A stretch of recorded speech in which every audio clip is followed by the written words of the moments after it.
Session will provide a comprehensive understanding of environmental, social, and governance principles from an international standpoint, highlighting global trends, framework, and best practices.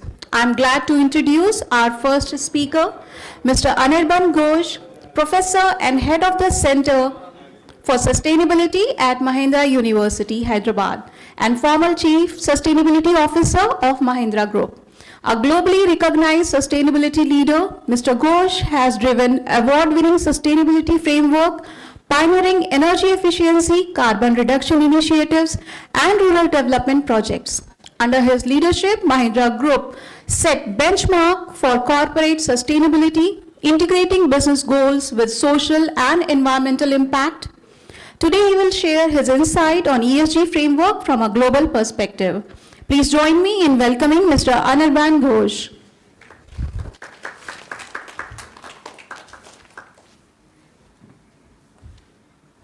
Thank you very much. Pleasure to be here. And I'm kind of happy that the chief guest delivered half my speech. That you have a global perspective, you also now have a Telangana perspective, which is wonderful. So, this conversation on ESG, sometimes we call it sustainability, and we give it many names. And usually we kind of think that all these names are interchangeable. For the purpose of this session, since it's a short one, we'll let it be that way.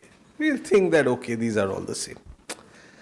But the first question I have for you is this concept and the expectations of ESG, are they new or are they old expectations in a new bottle, old wine in a new bottle, as they say? What do you think? If you think these are new perspectives, put your hands up. So we got one person who says new. Wonderful. So everybody else thinks this is old expectation, nothing new about it. All right. Is the whole thing old or is there something new inside this ESG business?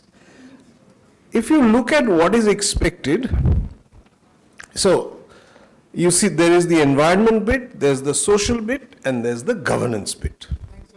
And if you look at what is covered by each of this, let's start with governance, the idea of transparency and the idea of stakeholder well-being. These are not new concepts to industry or the nation or to anybody. The whole journey of financial reporting is a journey of transparency, of what the business is doing, how the business is doing, how it is reporting, and so on. We are going through that same journey in the climate and environment space. Sometimes it's referred to, or most times it's referred to as non-financial reporting. But we will take that up in a little while. And is it really non-financial reporting? Or do we not understand the financial impact of the work that is being done in this space? Then you have issues around social. Equality, equity, safety, harassment. Now these are issues we've been addressing forever. Social equity, social equality, harassment in society, safety in our businesses. Nothing new about this at all. The only thing that you can say is somewhat new is the new focus on diversity and inclusion. Right? It's not as if it was not there, but there is much more focus today. And there is reason for that. I mean, if you wanted to have a 50-50 spread between men and women in your organization 40 years ago, you'd find it very difficult because we would not have that pool to hire from. But that pool has increased. And so maybe today is the right time to talk about this. So I look at it as partially new. But the story of development is economic development with some social development at the cost of the environment. That is the story of human development worldwide, not just in India. And actually, if global warming was not happening, if there wasn't so much greenhouse gas in the atmosphere, we would not be talking about sustainability. The other two, social and governance, would continue the way it was continuing.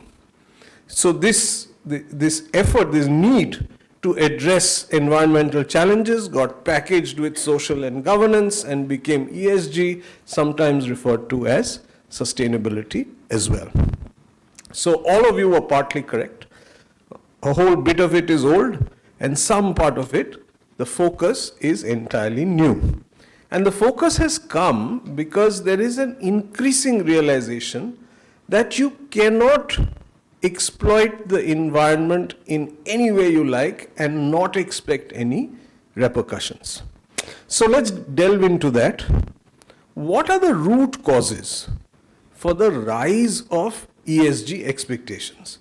Why has the Western world suddenly woken up some 40 years ago? Why are we waking up now? So if you dive into it, you'll find that there are 4 beliefs that we live by. Very tacit, we don't talk about it. But these are 4 beliefs we live by. First, natural resources are abundant and free for exploitation. If my business depends on natural resources, it is my birthright to get natural resources. Tacit belief, no one says it, everyone behaves this way. Technologies. In our lifetime, we've seen the advent of many wonderful technologies, plastic being one. That technologies don't have any environmental consequences. If they solve our problem, very good, we should go ahead with it. Third, when it comes to people, forever, the tacit belief is everyone need not be treated well. Certainly not all the time, which is what has led to all the various kinds of divisions in society. The nature of divisions may be different, but every society has some fractures running through it. The fundamental reason being that we live a life where everybody doesn't have to be treated well all the time. And then there is the ultimate goal of life, something which we worship, which is the pursuit of prosperity. It's very rare that you find some people who say that this is not really the pursuit of life. Sometimes people talk about different pursuits of life after they have become prosperous, and sometimes they don't even get there. So when I talk to the students on campus and say, what is your goal in life? Right now, everyone only talks about making money. And there's nothing wrong in making money, but all those of us who've kind of grown up, have white hair, no hair, we realize that this is really not the end goal and that there is much more to do in life. But if these are the tacit beliefs with which human beings on the planet live, it is not surprising that we have a whole bunch of consequences to deal with. Consequences that are related to wastage, resource depletion, related to extreme amounts of pollution, related to inequality, discrimination, and while we are doing social development, causing a lot of environmental degradation. Now, you and I don't always face it. We open the tap, we get clean water, we have electricity all the time. Transportation is not a problem for us. So very often these are abstract concepts that we are talking about. The way we experience it is maybe changing in weather patterns, too hot, too cold. But then, we're all well-off people, we adjust to it and go along. But because these consequences are becoming more and more unbearable for greater and greater numbers of people around the world, you have governments meeting every year to discuss what to do about climate change. Unknown to us, some things have started happening in industry. I don't know whether your workers work in very comfortable situations, but in our construction business, we notice labor productivity has started dropping because they're always working in the heat and the heat keeps on increasing. And once the temperature crosses 36, 37 degrees centigrade, body can't cool down, you cannot have labor productivity. And because businesses on their own don't necessarily volunteer to take environmental action, more and more regulations are coming in and we are running greater compliance risk all the time. As a result of which now HMA is thinking we need certified professionals for ESG. So here are the root causes for the rise of ESG expectations. Given this, we'll just take a quick look at global perspective and four or five other points going forward. Now, the core global perspective is something that is referred to as double materiality. But before explaining that concept, let me just ask you one question. Some time ago, the Sterlite factory in Tamil Nadu was closed. I'm sure you're all familiar with it. I don't know whether you remember, but Coca-Cola's most modern, most efficient, most water productive factory built in Kerala was not allowed to start. And very recently you saw Indigo going through complete chaos. In each of these three incidences, nobody in the community stood up and said, no, you must help us open the Sterlite factory. Or no, the Coca-Cola unit must work. And even as this Indigo chaos was happening, I wonder how many of you thought, oh, poor fellows, this is really not their fault. I think most of us turned around and said, these fellows are like that only, good it happened to them. And the government should take them to task. So what really is going on? In contrast this with occasions where some businesses got into trouble. Let's say Nestle got into trouble. Someone said there is contamination in Maggi. I don't think any of us wanted Nestle to disappear as a company. In our minds there was that question, would Nestle really do this? How can this be possible? Or is this a conspiracy?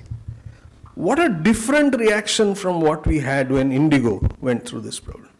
What is this thing called? This thing is called license to operate. When stakeholders related to the company, whether it is the employee, whether it is the community around them, or whether it is their customers and so on, when they develop a interest in ensuring that your company does well, then you have a strong license to operate, which, if the business gets into trouble, helps you recover. Because then your customers are waiting for you to stand on your feet to buy your products and so on. Right? This license to operate comes when an organization consciously deals with its own impact on society and environment. Usually negative impact on society and environment. When it deals with it in a responsible manner, it builds license to operate. This is the untold story of sustainability and ESG. This is where sustainability gets its power from. The first part, which is dealing with the impact of society and environment on the business, which has an impact on profits and returns and growth and market cap and all of that, that all of us know how to do very well. And we can manage it very well. What we keep forgetting is that as we are doing business, there is impact we are having on society and environment, which is not good in the long run, and only when we start taking care of it does our license to operate grow. While you're taking care of it, you will have opportunities to make money. Increasingly, you will have opportunities to start new businesses and so on, but we will talk about that as we go on. But remember that the core global perspective, and this is where the sustainability conversation started many, many years ago, around the 90s at Rio. And this is where the first reporting framework was built, around 1997 by the Global Reporting Initiative. In fact, the story of sustainability started by trying to hold corporations accountable for the negative impact they were having in society. In fact, you will hear that language. Companies must be held accountable. Now, those of us who worked in companies, we don't like to be held accountable. Right? And who are you, NGO, coming and trying to hold me accountable for what I am doing? However, we do understand that there is some work we need to do differently from what we did before to survive the next 50 years. We have been around maybe for 200 years, 100 years, whatever may be the age of our company. We've done what we thought was sustainable then, But if we want to be around for the next 50, we have to do a few new things, and those new things are about tackling our impact on, our negative impacts on society and environment, most importantly our negative impact on environment. Now if you're wondering, is it really severe? We are sitting here in Hyderabad. I think there are enough case studies on the Musi River. If you think we've done a great job with the Musi River, then you don't need this conversation. If you think we have not done a great job with the Musi River, and we ourselves should have behaved differently and made sure that the health of the river and therefore water availability in Hyderabad should have been a different story from what it is now, then you already understand the idea of impact of society and environment and the need to have license to operate. All of this went into the Mahindra sustainability framework. Now you can see big pillars of people, planet, profit. They address both areas of sustainability. But what I want you to look at is the new definition of sustainable business that we came up with. All of us are trying to build enduring businesses. But in the past, when we were building enduring businesses, the idea of rejuvenating the environment and enabling stakeholders to rise was pretty much not there. Little bit of CSR we used to do and feel very good that we are giving back to society. The few business houses who did it at some scale were always regarded as responsible organizations like the Tatas, to some extent the Birlas and the Mahindras and so on. But it was not something that you did at business scale, whereas that possibility exists today thanks to the Sustainable Development Goals and everything else. So all of that goes into this definition of sustainable business, building enduring businesses by rejuvenating the environment and enabling stakeholders to rise. A definition that is in line with core global expectations of sustainable businesses of the future. If you translate that into action areas for executives, well, it comes down to managing climate risk, managing emissions, managing resource efficiency, doing the energy transition. One number for you. 74% of all emissions in the world are because of generation and consumption of power. That's it.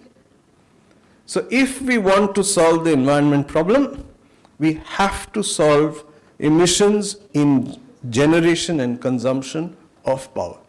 Whether it is power for electricity, power for transportation, power for anything. Core problem that we have to solve. Another number for you. 100 corporations of the world account for 71% of all emissions. So these 100 fellows can actually solve the entire environmental problem for you. Most of them are petroleum companies, some are transportation companies and so on. Okay, so that then translates into all these things, what to do social, what to do environment, what to do in governance and so on. What you see missing over here is the possibility that while you are taking sustainable action, you can actually grow your business. So the chief guest was talking about how in Europe has all kinds of regulations now, and that if you want to do business, you'd better comply. Let me tell you a little story about a small company in the Mahindra group which used to make bearings. And it was such a small company that BMW would not even look at them. But this company had a very, very strong sustainability story. You can even consider this company as an MSME. It falls within the definitions of MSME.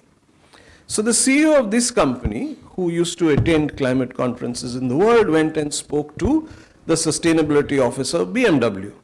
BMW had a lot of commitments about being sustainable, not just by itself, but also in the supply chain. So they were very happy to look at a bearing manufacturer who was headed to becoming net zero and had a fantastic sustainability story.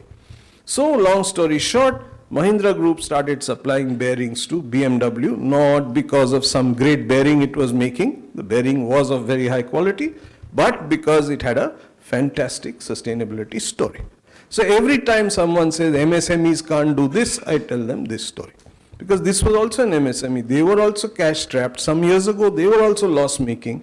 It's not as if we were pouring money into a group company just because they were in the group. I mean, they were just like, we were like a funders to an MSME as a group anyway. So the moment you see the possibility of growing your business because you're taking sustainability action, then the idea that sustainability action is expensive suddenly goes out of the window. And the question you then ask is, how do I leverage ESG or sustainability to make more money for the business? And how do I do it in a way in which my margins are higher and my risks are lower? Now suddenly you're asking questions like a regular businessman, like a regular board member. You don't need a chief sustainability officer to ask questions like this.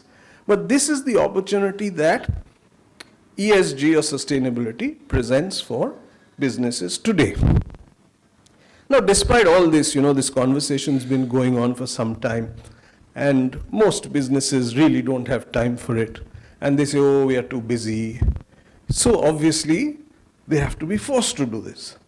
So where is all this? And why do they have to be forced to do this? Remember, we have to solve the climate problem by 2100. We have to keep average temperature rise below 2 degrees. I think 1.5 degrees, which was the original goal, we will not succeed. So let's assume that we will succeed at 2, but there is a time limit.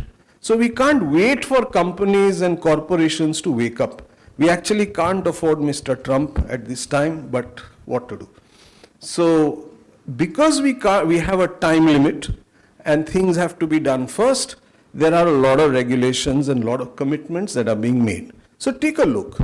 There's something called Sustainable Development Goals, and there are lots of targets in no poverty, in zero hunger, in gender equality, in quality education, in climate action, in clean energy, in sustainable cities. How are you going to meet all those targets if business does not step up?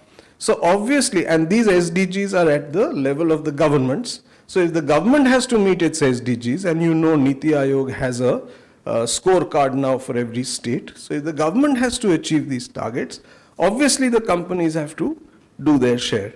The same thing happens to the national net zero commitment. So we've committed to net zero. Now Telangana says 2047 or whatever it said. You will hear of an example of how a university has become net zero today. Mahindra Group has said we'll be net zero by 2040. Why are we saying all this? Because if the country is committed, there is no way the country will achieve it unless the corporations start achieving net zero commitments as well. So willy-nilly there's pressure on the companies to do this. Similarly, the nationally determined contributions, 50% of our power will be from non-fossil fuel sources, 45% greater energy efficiency or emission efficiency of GDP, shall we say. Essentially, we will grow, but our emissions will not grow that fast. And we know it is possible because UK is showing an example, other countries of Europe are showing an example that it is possible to grow your economy without in fact, they are actually degrowing their emissions. So at least without growing your emissions as fast as the economy is growing. So GDP can grow 5-7%, emissions maybe 0.5%, 1%. Or once we get into renewable energy at scale, maybe it will even take a dip downwards. Those of the companies who have committed to do net zero in the past, in the future, we are depending on the fact that we will be able to do enough renewable energy to make our emissions actually drop in an absolute level. Just as an anecdote, if you buy a Mahindra car today, then the energy and water required to make that car today is 30% of what it was in the 2005-2006 period. So in these last 20 years, the work on sustainability has made manufacturing processes that much more energy efficient and water productive. So the only reason why I'm mentioning it to you is that this is possible, this can be done, technologies exist today, and they are economically viable. The Mahindra Group has not been investing in sustainability and not getting returns on it. So usually our returns we get from investments in sustainability are greater than the EBITDA of the business, because that's the nature of the projects that are available. and they are available at scale. In a 5-year period, we did some 2,000 projects with ROI greater than 24%, payback period less than 2 years. So what I used to tell my CFO is that if any of our businesses are not giving you enough projects like this, you should start asking why. Because then they are not reducing their system cost as quickly as they can reduce their system cost and become more resilient and competitive in the marketplace. So all of these investors saying, I won't give you money if you don't do ESG, especially if they are from Europe and so on, all of this puts pressure on businesses to practice sustainability. Today, investor pressure is coming mostly from Europe, and that's another very big global context to this conversation, that if you want money, if you want people, if you want resources, if your ESG story is strong, you're likely to get it. That's why we got investment into our electric vehicle business, because we already had factories which were net zero in India when there was no need for the factories to be net zero. There was no regulation, nothing. It was all voluntary. And that resulted in long-term investors, pension funds, all of them looking at the Mahindra Group for investments. And our EV business got a valuation. You know, the EV valuations are greater than the rest of the company even before the car is produced. So the same thing happened to us. So lots of pulls and pressures, and there will be more, because more states and more nations will make commitments and more regulations will happen. So either you do it on your own, or when the regulations come, you start running and trying to figure out how can I do this now. So if all this happens, obviously investments in ESG will happen and assets under management are growing. There are lots of debates around this now in the recent past. Some of you might give me a number from some country that shows that it's dipping. All this is temporary. Please look at long-term trends. Project the way you normally project for your businesses, and you'll see that this is a trend that is here to stay.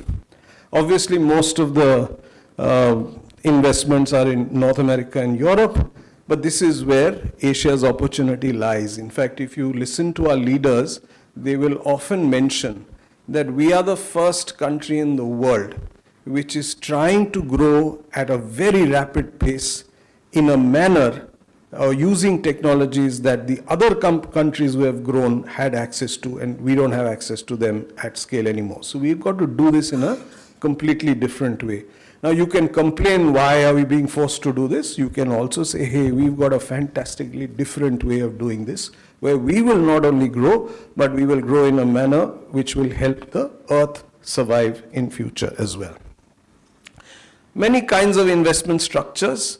The nicest one of them all is the one where you get a loan from a bank or from some financier who gives it to you, let's say at X%, and says, if you achieve pre-agreed sustainability goals, we will give you a haircut on this.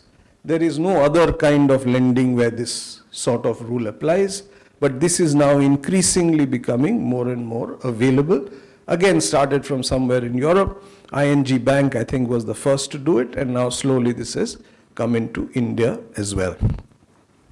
The reporting landscape is what all of us talk about when we discuss ESG.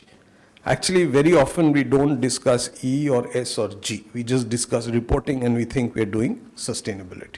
Well, why does reporting have to be done in the first place?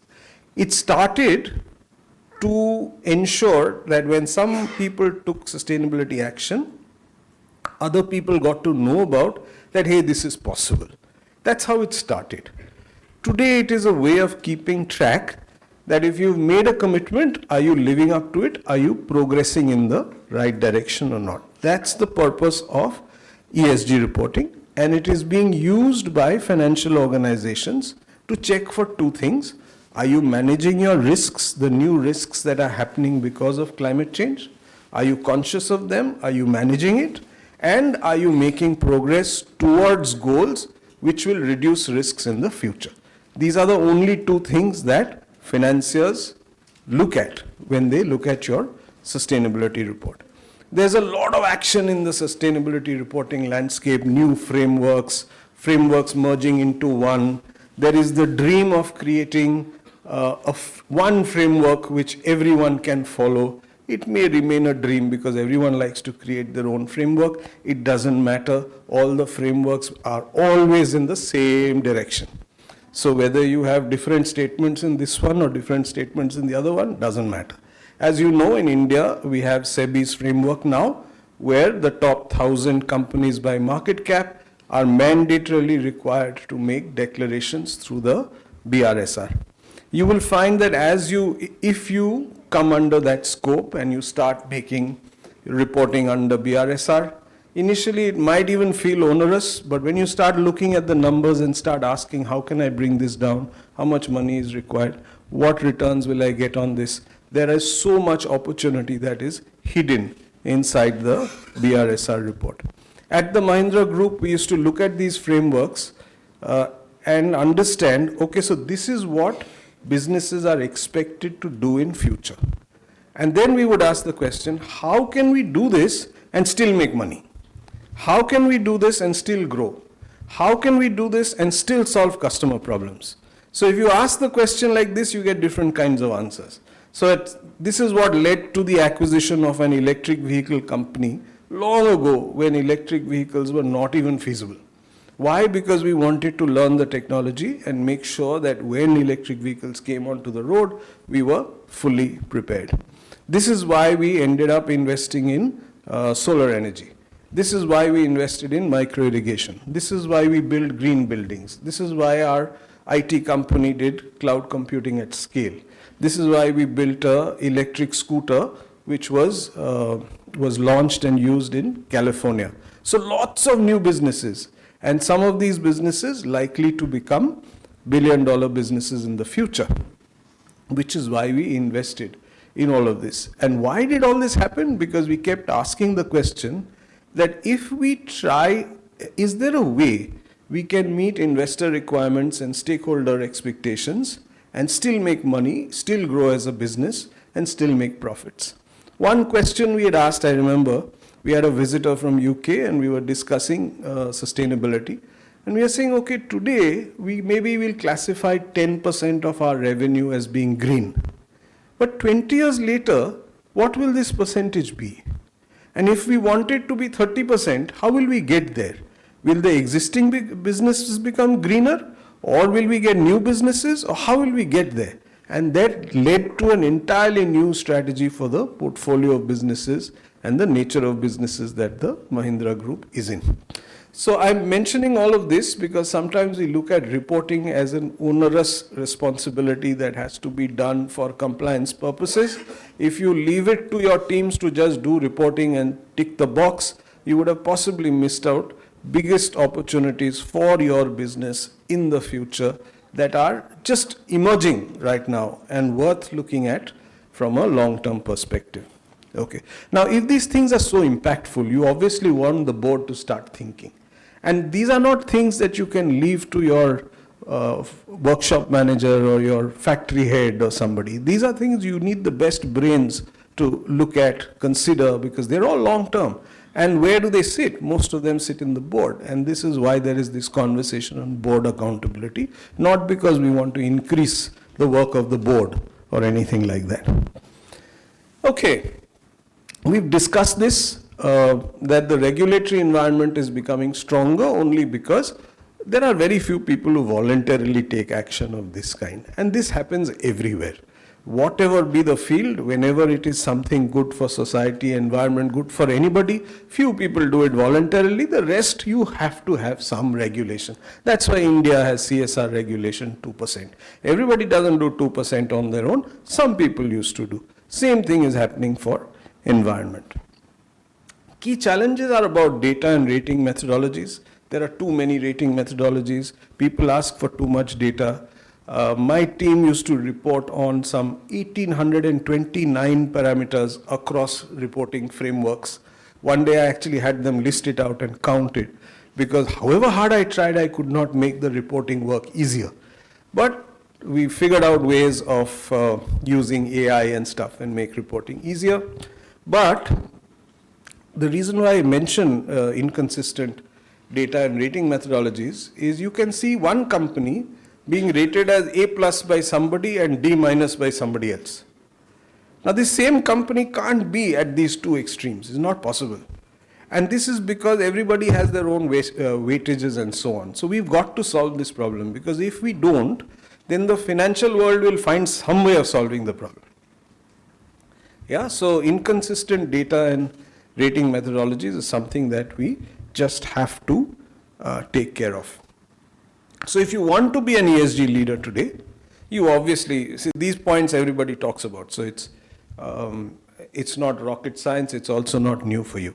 But what I do want to leave with you is, if you want to be an ESG leader today, ask the question, how can I be a company that grows and makes money and has far lesser negative impact on the environment and far greater positive impact on society than I have now? And how can I do it while I am making money? So then it is not only about doing good, it is doing very well while you are doing good. And ask the question, what opportunities do I have? Because every business or every industry has different kinds of opportunities. And you will find that when you're doing this, you'll end up lowering cost, you'll end up doing better compliance, you'll have greater license to operate, you will get new sources of revenue. And I can give you so many examples from the Mahindra group over the last 10, 15 years. Effective risk management, you will have greater access to funds, you will have greater access to customers, you will have access to talent, and all of this is likely to lead to greater market cap and brand equity. But this is, where is sustainability in all of this? Where is ESG? I mean, this chart could have been presented by your CFO, right? So the whole story of ESG and sustainability is that when practiced in the right manner, it enhances business resilience. It's not a load on business. It is, if you use it properly, you push forward the core things that you do business for. And it is because it is this way that we have hope that we will solve the climate problem. If the costs were too much, if the benefits were not there for business, there is no way we would have been able to scale and solve the climate problem. Because only those things which are economically viable scale. The ones which are not economically viable, you do lots of pilots, you do a little CSR here, little CSR there, but you don't solve the problem. But because you can take climate action in a way which makes sense for business, there is a chance that we might be able to solve the sustainability problem. And if you end up discovering new technologies, making innovations, why am I saying discovering new technologies? 125 years we've been driving these vehicles run by internal combustion engines. Not much had changed, except the fact that the cars became more comfortable and the engines became more fuel efficient. Nothing else had changed. But now suddenly you're getting these electric vehicles, completely different animals. Then you'll start getting autonomous vehicles, again different animals, and they'll completely change. This industry won't be the same.